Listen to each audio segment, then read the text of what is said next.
Nick Timmeros of the Wall Street Journal. Chair Powell, the argument around the end of last year and the beginning of this year to slow down the pace of increases was to give yourself time to study the effects of those moves. After the bank failures in March, as you've discussed, the Fed staff projected a recession starting later this year. So my question is why it was necessary to raise interest rates today, or put differently, if the whole point of slowing down the pace was to see the effects of your moves, and now you've, for the last 2 meetings, been seeing the effects of those moves, why did the committee feel it was necessary to keep moving? Well, the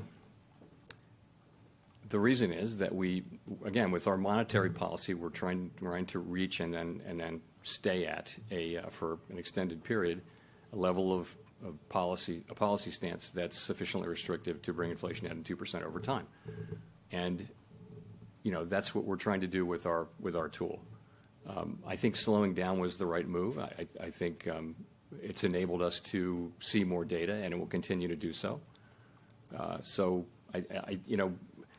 We really, we have to balance. We always have to balance the risk of not doing enough and not getting inflation under control against the risk of maybe slowing down economic activity too much. And we thought that this rate hike, along with the meaningful change in our policy statement, was the right way to balance that. And just to follow up, what you said in response to Howard's question, you'll need data to accumulate to determine if this is a sufficiently restrictive stance. Does that data need to accumulate, or could it accumulate over a longer period than a 6-week intermeeting cycle? As I mentioned, I would just say that this assessment will be an ongoing one. You can't with economic data.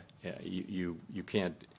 You've seen take inflation from it. Look back. We've seen inflation come down, move back up 2 or 3 times since March of 2021. We've seen inflation have a few months of coming down and then come right back up. So I think you're going to want to see that that a few months of data will persuade you that you've got this right, kind of thing.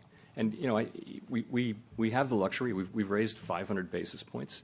I think that policy is tight. I think real rates are probably that you can calculate them many different ways, but one way is to look at the nominal rate and then subtract a reasonable estimate of let's say 1-year inflation, which might be 3%. So you've got 2% real rates. That's meaningfully above what many people anyway, would assess as the neutral rate. So policy is tight, and you see that in interest sensitive activities, and you also begin to see it more and more in other activities. And if you put the credit tightening on top of that and the QT that's ongoing, I think you feel like we may not be far off or possibly even at that level.